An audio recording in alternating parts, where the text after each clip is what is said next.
Dr. Viviana is here. We're super excited. Yay! Oh, I'm so excited to meet y'all. Thank you so much for having me. Oh my God. Well, thank you for doing our show. You're like the sexpert of all podcasts. Like, you're not a podcaster if you haven't had you on. You're like amazing. I don't need my own podcast. I love talking to other people about this. So this is great. I know. Do people ask you that all the time? Because we actually did get a listener that said, oh, is she going to come out with her own podcast? Any chance of that? I do get that a lot. Never say never. I mean, I had no idea I was going to be on TV like a year and a half ago. So for sure, never say never. So you are one of the experts from Married at First Sight that puts these couples together, right? And you're a physical intimacy coach, sexpert, doctor in relationships. And I actually, AJ and I think had read that, did you get your job because Dr. Jessica ended up being with one of the former contestants on Married at First Sight, or I guess people? So there was an opening that became available. And I had already been talking to the production company, they're amazing, Kinetic Content. And because I'd already had that relationship with them, and I was so fortunate to be kind of a top runner for that spot when it opened up. Okay. Amazing. Got it. Yeah, because that's a whole crazy story in itself. I mean, she did, and aside from you not having anything to do with your job, Dr. Jessica, was that controversial? Because I feel like it was like, what a great love story. She ends up with John Francetti or whatever from the show. I've never met either one of them, so I don't know what happened or what's going on with them. I know that they seem happy. The couples that come from the show, however they came from the show, they all seem really happy. So that's kind of where I focus. But I don't know them. I know that she was a fan favorite. So definitely it was controversial that she was no longer on the show. But as far as why and how, that's still very nebulous and like gray area. Okay, no problem. We'll call the producers. We'll get that. We won't dig for you about it. We'll call the producers. We're like, we want the scoop on that story too. Because Married at First Sight is such a controversial show. Like, people love following all the couples. Obviously, Amber Bowles, we've had her on. We've had other members. She's amazing. I'm so... Season 9, season 10, season 11. We're so fortunate to have such wonderful people that we've met through it. And Amber is just, she's just one of my faves. Yeah, absolutely. I know she's great. But do you get a lot of heat? I know it's a team that puts these couples together. I mean, for the most part, none of them seem to work, but I mean, that's sort of understandable because it's like, you're married at first sight. I mean, the fact that we have any couples who are happily married to this day, whether they're from season 1 or beyond, it still blows my mind because that means that their hearts must be so open. Their brains must be so open. Like, these people must be so open and ready to marry a stranger, a complete stranger. And then, okay, so let's say that happens, because arranged marriage isn't like this brand new thing. It's not like we invented it. Right. But to have it happen under the circumstances that they're under, and then the scrutiny of like, now an international audience, it just blows my mind that they don't crumble under it. I'm so glad, but it blows my mind. So for you, because obviously, I mean, you counsel couples outside of the show and then on the show, it's not surprising that a small percentage works out, right? Because I mean, even under the best of circumstances of getting to know someone for 3 years, I mean, it's hard to make a relationship work. Yes. Right. I mean, most couples crash and burn within the first 2 years. So it's likely that if we have the right people, that they will be compatible, that they will be able to work things out. We do guide them through the process. I can't say that it's counseling just because I know what counseling is because I do it every day, as my real job. This is my project. This is my kind of nighttime thing. No, I know what that's like, and it's just so different from this, but it's not that it's less than what we do with them. It's just so condensed and concentrated, and we hop in and out. So it's very different than having an actual long-term relationship with a psychotherapist. Yeah. And, fortunately, when we get people who follow our advice, they tend to do much better than those who kind of go rogue. But even then, love prevails at times. And you're like, how did these couples stay together when they, really went through so much and such a short amount of time? Yeah, so short. Break it down for us. What do you guys look for? What's the process like when you're selecting couples? And, the men get a bad rep. We often think the men are like sociopaths, right, Sarah? Yeah. We're like, what is this guy? I feel like the men walk away from these shows totally scarred. It's like, this guy's a narcissist. This guy's a sociopath. Yeah. So break it down, and then we'll ask you, what your take is if they truly are that. Yeah. So what we do is during the casting process, which of course this is a TV show, so they use that, right? This is the term that they use. Right. We have only people who have truly done what it takes to actually be a participant and be in front of us to even be considered. And what that might look like is going through months of phone calls with production, Skype with production, applications that take hours, questionnaires that are very, very in-depth. I mean, these questionnaires make you think. And that's funny because a lot of the people who go through the casting process will say, goodness, I've learned so much about myself. I think that I will feel more confident going into my next relationship, even if it's not through the show. Because they do have to learn so much about themselves. We ask them to really be introspective. And then we're meeting with their family, we're meeting with their friends, their best friends, best family, right? Like the closest people. A lot of times people want us to meet up with their exes. I don't know about y'all, but I don't know that my exes would be the best voucher. They're going to make me sound like a crazy person. No, I would love that. I say to AJ all the time, I want our exes to come back on the show and for us to talk about them and for our audience to rate them. I think that probably wouldn't go over well. But it really takes a lot because you have to really judge people's intentions throughout all of this. Yeah. And we are not mind readers. And, as much as we'd love to be human lie detectors, and even, they actually do have to, the whole lie detector thing is there. But, going through us, we don't know exactly what's happening. And what we take into account is what we feel in the room with them, because we do home visits, we meet them in person, and take into account everyone's experience with them, because who they are when they're with me is different when they are with Dr. Pepper, different when they're with Pastor Cal. So, and with production and with casting, and, there's just a whole lot of different facets to them. So we take that all into consideration. But what we're always looking for is people who are willing to be genuine. Genuine doesn't have to mean perfect. Right. Genuine doesn't have to be happy-go-lucky all the time or saying all the right things, because guess what? We want somebody to match someone else, right? This is all about the matches. This is not about individuals. Sarah, I might see you and love you and think, oh my gosh, she is so ready for this. She's so ready for marriage. I want to find her love. And then we have Andrea, and I'm like, oh, Andrea, I really, really like her. She's amazing.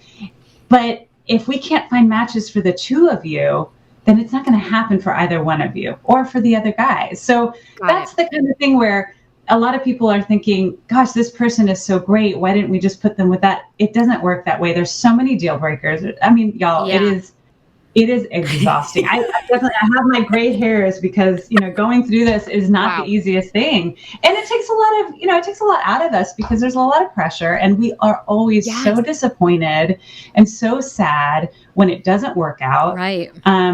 You're invested in it.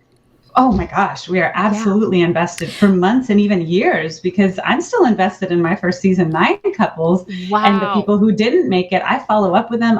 We talk about what's going on with their relationships now, but it's tough. The other thing too, which obviously is not your department and not your fault, is they're trying to create great television. So, you have this combo of you guys genuinely interviewing people, lie detector tests, going to their family. You do everything you're supposed to do, but at the same time, you're like, okay, the producers have to create great TV. So there's a lot of factors for sure. And I think people don't. What I love about and what I love about Kinetic Content is that they are not manufacturing drama. They just know how to tell a great story that's riveting, that's full of ups and downs, that has turns and twists based off of what they've been given. Because, they're recording with these couples, with each of our 5 couples, for at least 40 hours a week. That's a lot of content. And they do such a good job of really making it something that you want to tune into every week, but they don't make it up. Like there's no, right. Okay, now you need to say this, and now you are going to go to this person's house and say this, and no. I mean, as you know, I'm sure relationships are dramatic enough, marriage is dramatic enough, and then to do it with two strangers on TV over the course of 8 weeks, whew, that's enough drama. Who are some couples since you have started the show that you've been truly disappointed? I know you said every couple, but are there a couple that have stood out to you that you're like, wow, I really thought they were going to work and this has imploded? Like what? Absolutely. One of the first couples that I can think of are, and this is super controversial and people are going to DM me and all sorts of stuff, but from what I know, and from what I know as an insider, as an expert, as all that good stuff that I'm fortunate enough to be able to do on the show, I think that Keith and Iris from season 9 had a real shot. And the tears and the gasp of disappointment at decision day when, Keith decided he no longer wanted to be in the marriage, that was absolutely genuine. It hurt me to the core to think that they weren't going to be able to do what we would hope they would do, even if it took a little bit more time to get there. And actually, we're always encouraging our couples during and after the experience to get the counseling that Kinetic Content provides, as far as they provide funds for that in their local area, wherever we go. I was really hoping that they would take advantage of that and get some guidance, because there was some really good stuff there. Oh, yes. And what about, there must be 2 moments, even though you go through all the research, you meet family members, and I'm sure amongst the team, right, putting these couples together, you guys probably have disagreements. Was there a couple? It sounds like, yeah, I'm sure. What was a couple that was put together where you said, guys, I don't think this is a good idea? Oh gosh, I can't even tell you that, because by the time I may have felt very strongly against a match early on in the process. But then as we get more and more information from the other experts, from production, from family, from all that, you start to warm up to the idea and you start to look for potential and you start to kind of forecast what could happen. And so by the time that we actually pick the couple, we are all in agreement that this is a couple that has potential and that can go, the long term. Oh. So I can't say that there's been a couple where I'm like, no way, stop this. This is not okay. We're going to do harm here. Because if that were the case, there's no way they would ever make it on. Yeah. Okay. All right. Well, that's good to know, because I wondered, how much collective decision making you guys all have. But sounds like you've got to be in agreement if they're going to be a couple on the show. Yeah. Wow. Yeah. And you'll find, whenever we do matchmaking specials, that's when, we film those matchmaking specials over the course of 3 or 4 hours. And of course, they only show certain, just very small clips of our discussions. But we've been discussing these couples and these matches for months at that point.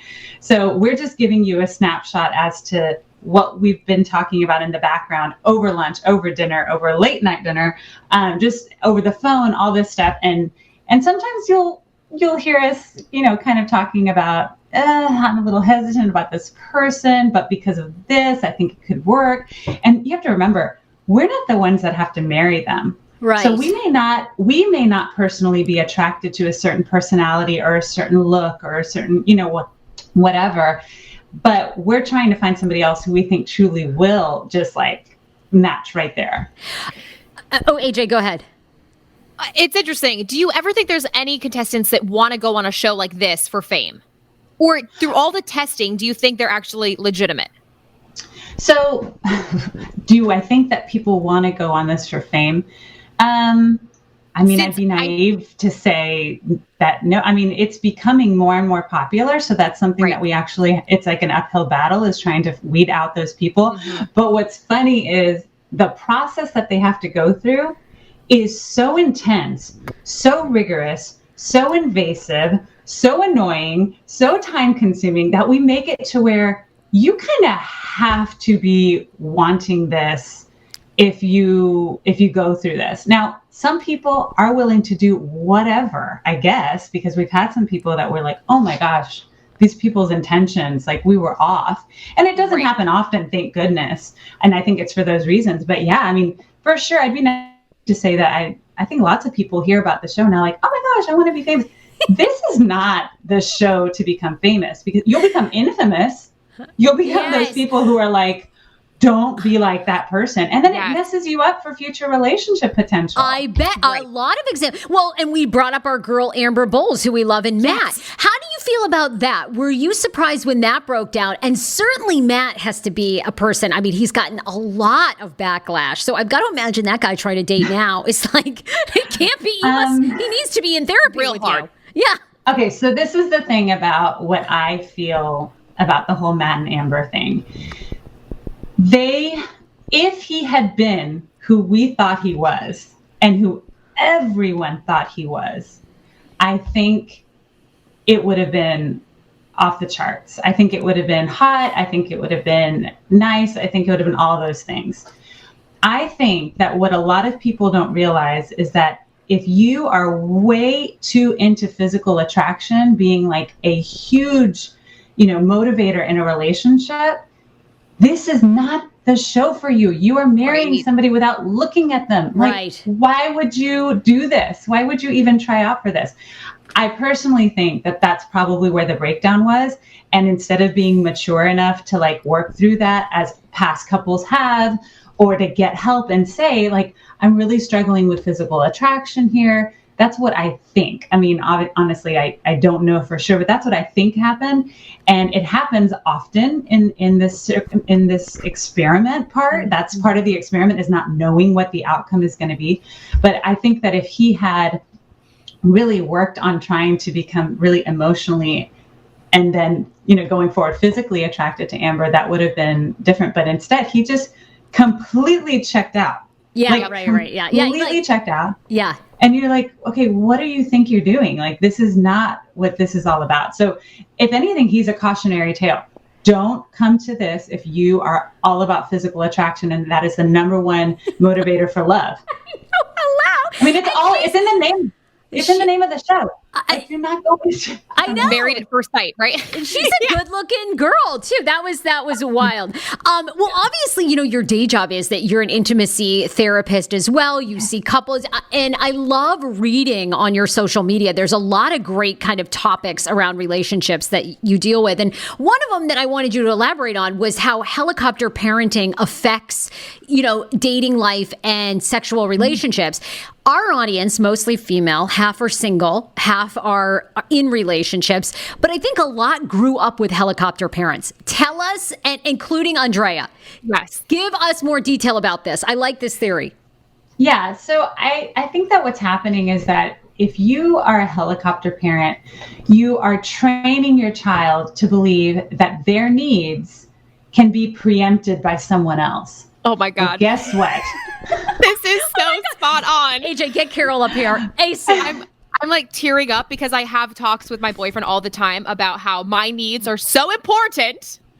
Okay, continue. I'm sorry. This is really getting home. And that's the thing. If you're then training somebody to only be satisfied and get their needs met by a person who can preemptively, take care of their needs, who can predict what they want, who are there before, who can almost experience your feelings for you and tidy it all up and create solutions. And if that doesn't happen, which, hey, surprise, that doesn't happen typically, because we're not robots and we can't anticipate each other's needs like that, then they're like, okay, this isn't right. This isn't the right one for me. And then before you know it, you're trying the next right person and the next right person. And it just, you're just moving through them. Wow. Okay. So, and yeah, that's like amazing, right? Because I feel like a lot of people are now growing up with helicopter parents, and it has to make relationships so difficult. Yeah. I think that the best thing, because obviously the intention is to protect. And what I love about the intention behind some helicopter parents is that they're not just trying to protect them physically, they're trying to protect them psychologically and emotionally, which is just as important. But the way that they're doing it needs to wean, right? Like, as somebody becomes more independent, which is something that a lot of helicopter parents don't focus on is this creating a person this being who is an independent individual and who's an independent thinker. I mean, that's ultimately what we want, right? At least in my opinion, in a relationship, is to have an independent thinker show up and do well with another independent thinker. But what they're teaching them is, I can do everything for you. I will catch you when you fall every time. I will create this, huge mattress worth of cushion for you. And then they don't know how to grieve. They don't know how to deal with loss. They don't know how to deal with disappointment. And it's really unnerving for their partner. Oh, definitely. Yes, that is so good. Yeah. Now, my mom had very little affection when she was growing up. So I think for me, she overdoes it. And so I always need my boyfriend to be affirming me and to be, whenever I'm sad, I'm like, where was my text? Like, are you feeling okay? And you're spot on. Follow-up question. If I know, so we took the love language test, right? And my boyfriend and I have very different love languages. Mine, obviously, is words of affirmation and touch. And his, I think, is acts of service.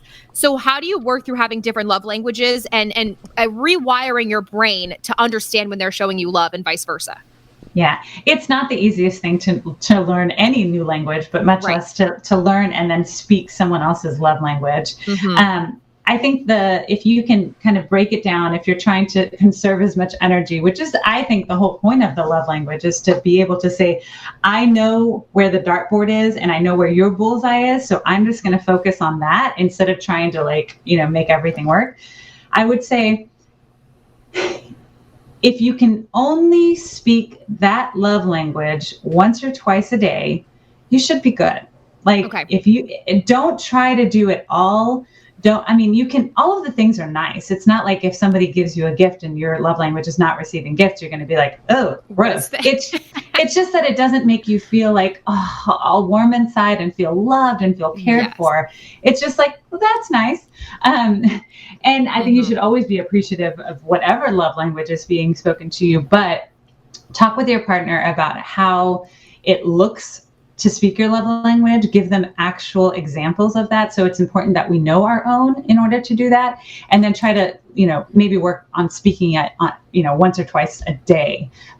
It shouldn't be a week. Everybody needs to feel loved in a relationship daily. You don't want to have that in question. Thank you. There's a couple other themes that are really fascinating that you talk about. Financial infidelity. You say, I think actually it was a study that was done. Something like 60% of people are practicing some sort of financial infidelity, which essentially means you're keeping a bank account, a credit card, something from your significant other that they don't know about. Or you're lying about the amount of money that you're spending on things. You're lying about the amount of debt that you have. It's not all just hidden accounts, which, sometimes that can be a good thing, I think, to have accounts that you're like, this is the money that I'm going to use in order to fulfill this goal. If you have a goal of, creating, but it doesn't have to be a secret. That's the problem. You can have privacy, but secrecy is another thing. Secrecy creates boundaries and walls up between you and your partner. God, that's so hard. That's different. I have a girlfriend who has been with a guy for 3 years. I mean, they got a ton of issues, but one of them is she keeps a secret bank account from him because if he knows that she has money, he's terrible with money. So if he knows she has any money, he will sort of work on her psychologically until she gives him the money, right? So it's easier for her to just store $5,000 and tell him she has nothing.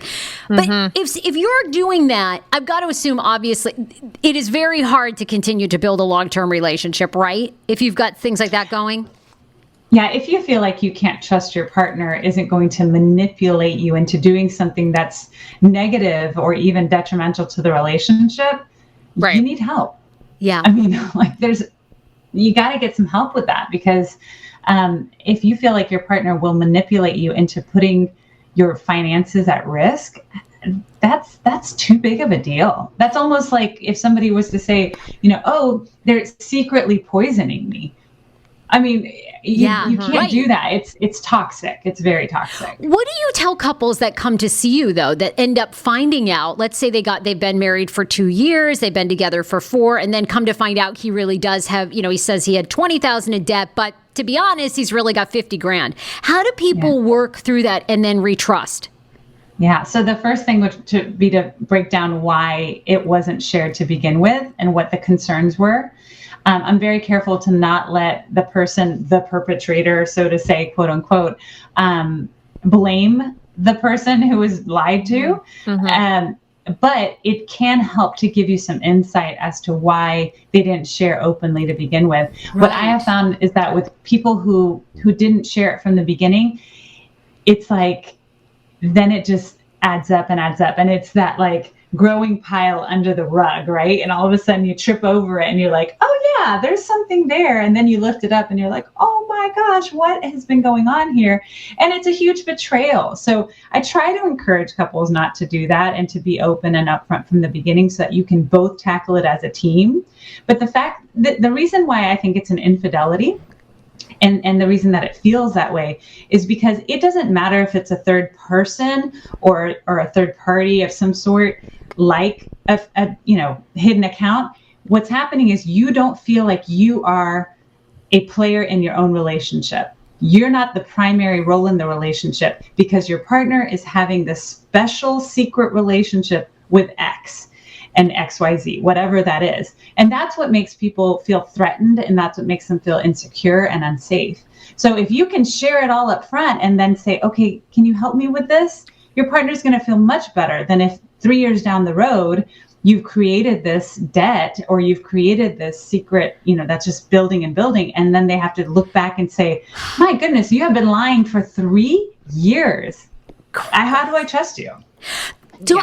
You have the most amazing job. I'm with you. I would love the psychology of people coming in, right? And all their fucked up issues. Like, I would just be like, oh, sit down. What have we got today? But doesn't it always come back to your childhood? And this is what I feel like, because, my husband and I have been in emotional cognitive couples therapy for probably like 2 or 3 years. And I swear to God, I tell AJ this, I tell everybody this.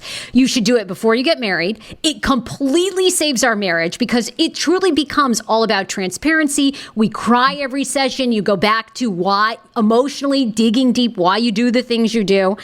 And sadly, so few people do it, right? They don't put the work in because it's really emotionally draining to dredge up this stuff. But I find, doesn't it always come back to your childhood? And to me, that's so loaded, right? It's like some of us get the dice of great parents, others don't. Yeah. Well, just to go back a little bit, I don't tend to relish in other people's effed up problems. Like that doesn't actually make that means you're an actual good therapist. Yeah. Right. I don't care how wild it is or how different it is than my own experience. It's not like I'm ever like, oh, the weirder the better, or, oh, that must be no, because the truth is the people who are coming into me, they're in pain. Right. Like this, this is serious stuff. And it, for a lot of people, it's going to impact more than just the people in the room forever, especially those who have children or who have dependents or who have jobs that are, going to be affected and impacted. So I take it very seriously, but I do love a challenge. And that's why, that's why I love being a part of Married at First Sight, because this is such a unique challenge. There are very few people in the world that can say that they've gone through something like this. And there are obviously other franchises that do things really differently in other parts of the world. So even just the US version is really unique. So I love the challenge that these couples face because everybody's so different and you don't even know what it is until it happens. So it's with the couples that I see in my private practice from all over, there are certain patterns that I can see and that's what makes me very effective is I can say, I know where this is going. Let's try this first instead of waiting 6 months to come around to the same thing. I'm like, I got this. Let's see. And I could be wrong. It's not like it's a perfect, kind of straight line, but I can see patterns. Now, going back to those patterns, some of them are childhood issues. Yeah. And the issues that are coming up. And I can't say it's bad parenting, so to say. I think it's just, I mean, I'm a parent, so it's hard to kind of vilify myself. But I think that for sure there are times where parenting, I'll say the pattern that I notice the most that creates adulthood issues is inconsistency in parenting. Okay. So if you're not as a whether you're a single parent or co-parents, if you aren't consistent, you aren't creating the ability for a child to see that A plus B equals C. It's A plus B equals C plus D, A plus B equals F. I mean, and that's where you just kind of get people who are all over the place, emotionally, physically, financially, all of those things. So I would say if you had inconsistent parents who you could not count on, who didn't teach you life lessons that actually last and that you could see kind of last a long time, those are the people that tend to struggle in relationships the most. And I mean, that's just kind of off the top of my head. Obviously, there are lots of other things, But as far as childhood issues, for sure. And of course, if there's trauma in childhood, and I do believe that people who experience trauma of all sorts are really trying to reset and rewrite their stories throughout the rest of their lives. And, for some people, they're able to do that very quickly in early adulthood. For others, it's a lifelong journey to try to rewrite that trauma. One last question that comes up for our listeners fairly often is open marriages. And I think it's been talked about a lot recently because of Will and Jada, although they say that they do not have an open relationship. But it's certainly gotten that conversation back on the table. Do open relationships work? The short answer is yes, they work, but they work for such a unique type of individual and couple that it's not something that anyone can just try. And like, ooh, I'm going to cut my bangs, right. No, you don't. A lot of us, I did not do that this time, but I definitely thought about it. I got the clip-ins instead. I'm going to try those soon. I just got advertised that. Yes, I'm thinking about that too. So this is the thing about open marriage. It takes so much preparation, discussion, negotiation, ongoing negotiation that for a lot of people, they're not willing to do it. And they're not willing to do it right, quote unquote. For those people, it is a terrible experience. There is so much, I guess, up and down and back and forth, and it doesn't feel good. So then they just end up either leaving each other or staying together, and they're unhappy. But there are lots of couples that come to see me who want to try to figure out if an open marriage is something that they should even bother entertaining. And some of them will say yes after doing some work with me, and others will say, oh, we had no idea what it entailed. So I know myself, that's not going to work. Oh, it's fascinating work that you do, and so important because we really all need help. And I think relationships, if you can have a healthy, wonderful, long-term relationship, it's amazing. But it's definitely a lot more work, I think, than we are sold in mainstream media. I think everybody thinks it's supposed to be easy breezy. You meet this great partner. They just enhance your life every day. It's like, sort of, but you got to put a lot of work in, Yeah, and I think a lot of people don't spend that time laying the foundation so that you can build on that, so that who you are is someone who can shine in a relationship. That's probably the majority of what the experts try to do on Married at First Sight is we try to help them to build a foundation. We do not ever, I'll speak for myself. I don't ever expect it to be a home run within the term of the experiment and the process. Like, we're always looking to way past that. I want them to 5 years down the road be happy as clams. Like, that's what I want. But as far as what happens within that time frame that you see as a viewer, I'm just hoping that they'll lay a foundation and that they'll respect each other and that they'll start to build trust. Anything more than that, I'm like, go. That is awesome. I'm so happy for them. I love what you said too about shine, finding a relationship where you can shine. Boy, that is like the secret. That is like, if you can get that, because boy, relationships can put your light out or really amplify it. Season 11 of Married at First Sight is underway in New Orleans. Who are some of your couples that you're like loving following right now? I know you love them all, but is there a couple of couples you're like really rooting for? Yeah. So I won't give anything away ever because I do not do spoilers. I love surprises. I love to even follow the show as if I were a fan and didn't really know. So I watch every episode as if I don't know what's ultimately going to happen. And what I love about it, and what the couples that I'm seeing right now, I love that Woody and Amani went from everyone thinking Woody is not ready to be married to, as of this episode that's most recent, to seeing him really like put that husband jacket on and, button it up, and he is like going for it. So I love it when fans of the show see that there are different facets to these individuals, because they aren't one note, certainly not at the beginning. I mean, we're seeing it sounds like it's crazy, but it's only a 2-hour episode every week. And everybody's like, 2 hours, that's so long. But when you have 5 couples and you're really invested in love and seeing what happens, it's like, I want more. Right. So and Lord, I'm like secretly hoping that they will have more episodes a week, but I don't know. They're trying to get married on national TV. Give them 2 hours. Come on. Right. Dr. Viviana, you're amazing. Your Instagram is really fun.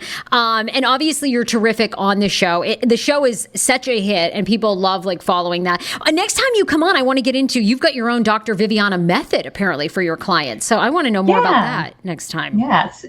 Well, and just as a quick kind of like overview, the work that I've done with couples, I've been a therapist since 2003. I finally was like, you know what?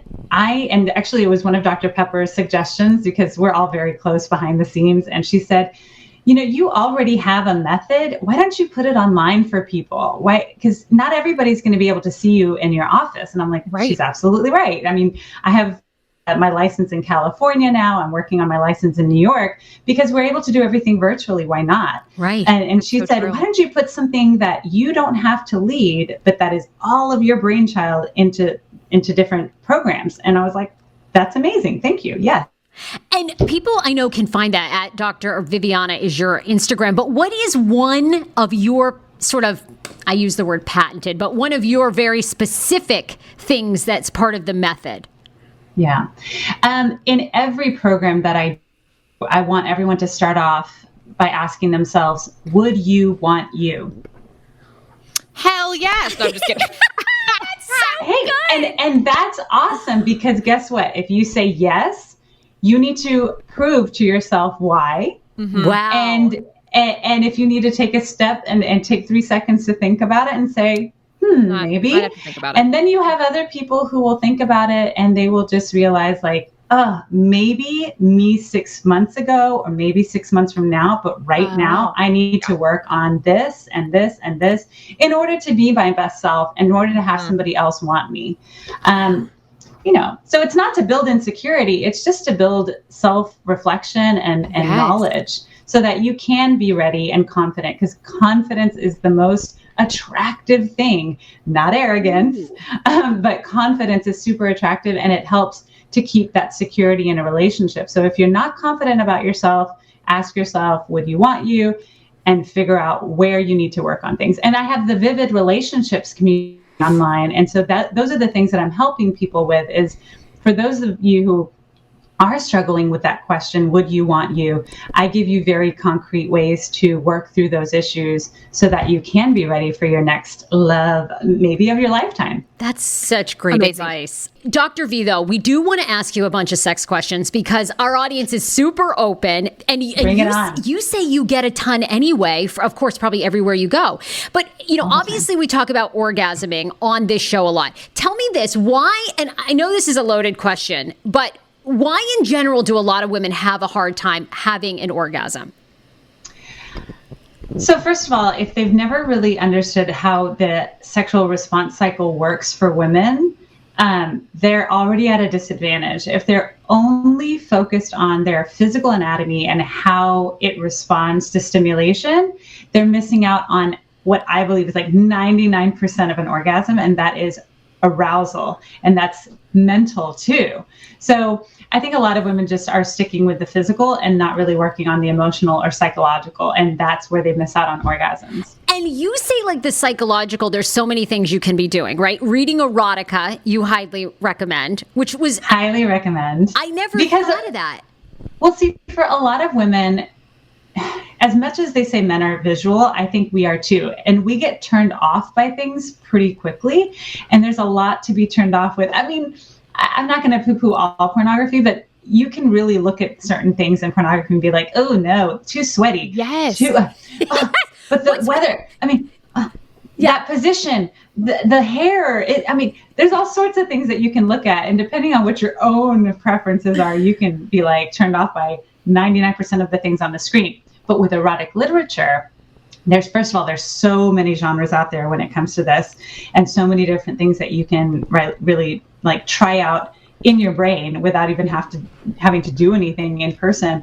But what I love about it is that we can use our own imaginations, which means we can use our own preferences as to what is attractive, what is sexy, what is cute, what feels good, all of those things. And it lives in your brain. So you're just getting more bang for your buck if you're reading erotic literature. Now, you also say relying on vibrators or toys too much is like not a good idea. It's not a good idea, mainly because you're training your body to respond to something that doesn't exist in real life. Your partner's anatomy, whether you're female or male partner, is never going to be able to vibrate at that rate. It just isn't. So if you're getting your body trained to respond to vibration in terms of that's how you get off and that's how you experience pleasure, you're doing yourself a disservice, but also you're making it to where partnered experiences don't match up to that. So while I'm great with people, with women using vibrators, men using vibrators, however they want, I just recommend that if you're struggling to get that result that you're looking for without a vibrator, really try to work on only using it once out of every 5 masturbatory experiences. In your experience, bringing a vibrator into the bedroom and having your partner use it, do you think that they feel bad, or do you have to preface the conversation, right? Because they're like, oh, my penis isn't good enough for you, or my fingers aren't good enough, right? So how do you bring up the conversation of, let's introduce vibrators into our sex life? Well, ultimately, I would hope that no one feels intimidated by experiencing adult accessories in the bedroom, but only you know that about your partner, or only you know that about yourself. If it's something that does create a sense of intimidation or a sense of insecurity, disappointment, whatever it is, it's up to you to speak up and say, oh gosh, well, I would love to have this be something that I can do for you. But meanwhile, while I'm learning, show me how you like for me to use this accessory on you. Like, I just think a lot of people don't talk about it. And so it's kind of this like elephant in the room, and you're like, oh, you feel guilty. And then they feel kind of weird about it. I love open communication. I think couples who have open sexual communication tend to have the best sex lives. And that includes not just the positive, but also the negatives, those feelings like things aren't going well. That's when you really need communication, is when things aren't going well. And that's when, if you can't work through that alone, you should seek a certified sex therapist, such as myself. Okay, we have this debate a lot on the show ongoing about men going down on women as much as women go down on men. Why do you think a lot of men do not like to go down on women? Admittedly, these straight guys, or I guess not that it matters if they're straight or bi or whatever, but you hear that is an issue that we talk about a lot on this show, and we hear from women. Gosh, without really knowing who it is, and there's a few reasons that I can think of. It may resonate with some people, it may not. But one is that for men, and again, healthy men, it's kind of a sure thing that they will experience. Again, everybody's different, and I tend to overgeneralize in podcasts and interviews because I can't talk about every single type of kind of subgroup. But for most men, it is typically a sure thing that it will bring them to orgasm through oral stimulation. For a lot of women, it's not. And the reason I say that is because depending on if it's a new partner or even an older partner, somebody who they've had a lot of experiences with, there may be the pressure to orgasm, or the pressure to orgasm quickly, or the pressure to like get it over with, or whatever it is. And for a lot of women, if you are experiencing pressure during a sexual experience, it turns you off. And so it's an uphill battle. And you feel like, oh my gosh, this is taking me forever. Right. And then all of a sudden you're like, this doesn't feel good anymore, because, it can become oversensitive. And that happens for men too, but it does happen for a lot of women. The other thing is that I hate it. And I hate that this is a fact of life for so many women. A lot of women reject their vulva. A lot of women aren't proud of and don't feel like, oh, check out my hair, check out my vulva. No, they're just not as proud of it, and right. They feel insecure about it. So any time that's spent, down there, quote unquote, they feel insecure about, they feel uncomfortable with. Well, that is not sexy, and that's not going to bring them to orgasm. So then they're like, let's just skip it altogether. And then you have women who absolutely know that it will get them there, and it will absolutely feel pleasurable whether they orgasm or not, because it's still pleasurable for them. It doesn't have to equal orgasm in order to be worth it. But their partner may have issues. Their partner may say, oh gosh, well, I don't really know what I'm doing, or it seems like every time after you orgasm, you're like done, and it's a no-fly zone because you're too sensitive. So there's just so much unspokenness when it comes to oral sex. And judgment too, right? Because I think too, like you said, I mean, you hate it, but there's so many like gender roles that come into play. Like men kind of grow up to some degree expecting it, so there's like that expectation. But then I think I've also heard this, and I'm curious your fascination. I've talked to women who have dated men who these guys want some sort of backdoor play, right? Either like pegging, or they want something like that. And they have a very hard time doing that, thinking like, well, what else is this guy into? And it's like, how do you make people feel comfortable, like with women also taking feedback from guys that they want certain things? Like that to me is so fascinating. It's funny because that is a pattern that I've noticed, that there are women who feel like they're willing to kind of open the faucet just slightly, but they're concerned that their partner's then going to go like full force, and it's just going to like, and all of a sudden we're into this and this and that and that and that, and you go from being vanilla to like super rocky road and just like all over the place.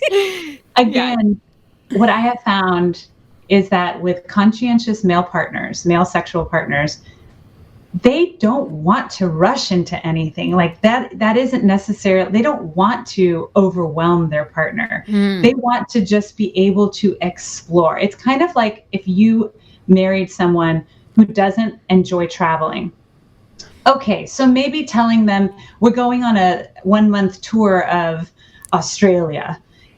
In your mind, if you love to travel, you're like, awesome, you can always surprise me with stuff like this. This is amazing. But if you're that partner who isn't even into like travel to begin with, maybe the question is instead something more like, hey, let's take a 3-hour drive to the neighboring city and go explore downtown. Mm-hmm.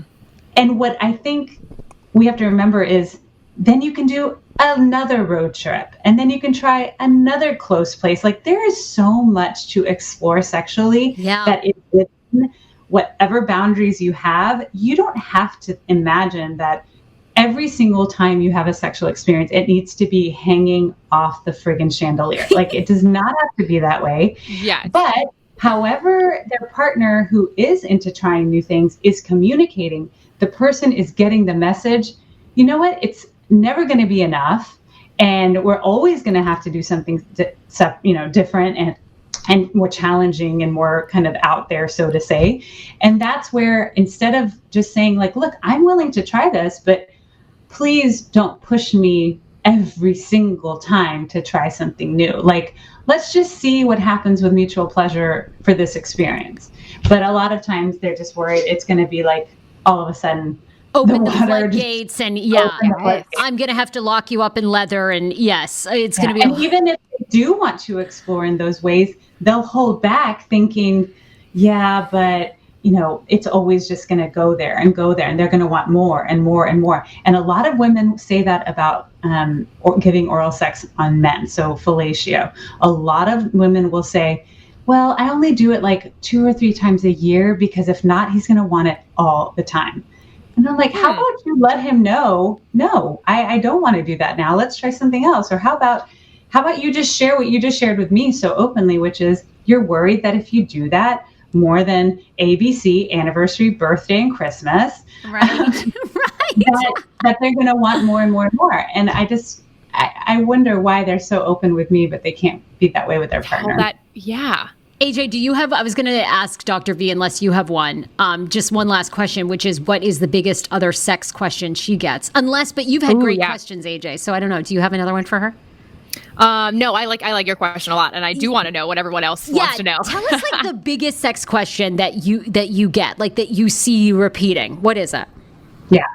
And again, it's not anything like, woohoo, something you're going to read in like Cosmo, or it's going to, there's going to be a movie made out of it. Because again, it's just very real and very realistic. And that's when there are two people who are very much in love, very much respect, and see a future together, but they just cannot seem to get into the sort of sex life that they feel is really satisfying. Because one person typically will have a lower sex drive than the other. Low sexual desire is by far the most prominent thing that I work with on a daily basis. And I have a program about, that. And I try to do as much work as I can, because I truly believe that everyone is going to be at a different level of sexual desire, especially if you have a job, have kids, have any health issues, deal with stress. I mean, like, there's always going to be a difference and a discrepancy in your sexual desire levels, but it doesn't have to break you up. That is a good one. That is so good. Different sexual drive. I never would have guessed that in a million years. How do you I get some funny and weird ones too. I get people who are like, if I, what is the latest one? Oh, I bet you get, I'm sure so many DMs too. I get things that crack me up, and that's okay. I mean, not because I don't think it's real. I just think, like, why would you think that reaching out to me is like, I can't help you. There are people who are like, I love to, people who love to shave like all over, and then they'll put oil all over, and then put like a, plastic sheets down, and they'll just like wrestle all over, and they're like, is that okay? I'm like, yes, it's okay. You guys like that? If you like, go for it's just funny because people, I don't know what they're expecting me to say. They're certainly not going to shock me, because I've been doing this for way too long to get shocked. So I'm like, you just kind of wasted your own time. You're having a good time. Of course it's okay. And it's consensual, and it's sane, and it's safe. Shave your bodies, oil up, and roll away. Yes. So when you go home, do you have to turn off doctor mode for a little bit just to be just your own wife and own person for your husband? Or do you come home and you talk about things that you've had? Now, it's obviously confidential, but will you ever take your work home with you? Or is that not healthy? I've been doing this for so long. I don't feel like I have well, that's not true. I think the people around me would say that I definitely have like an on-screen therapist hat, and then I have, kind of my own. I'm kind of just crazy and all over the place. I just want to have fun. Like, I wish I had known this was super casual. I would have been with my cap on. Like, I have a cap all over my. I'll start telling Pario we are so chill. Oh my god! And as you know, like, we curse and we like, oh my god, we have a blast. Yeah. So I mean, they're really, as far as the work that I do with couples and then what I bring home. My husband's the one that typically, because people ask him that, what's it like being married to a relationship with sex therapist? Does it drive you crazy? Just like with anyone else, absolutely there are times where I drive him crazy. But he says that the main benefit of being married to someone who does this for a living is that we tend to see issues from a mile away. Yeah. So we can deal with them, a lot sooner, because that's the main thing that I kind of bring into my own relationship, is that we can't let things just kind of lie. You got to work through things as they come, because guess what? Around the corner, there's something else to work on, and something else, and something else, and something else. And before you know it, you do need, some serious help, or you end up divorced. So I think that that's the main thing. You've got to come back on. I've got follow-up questions.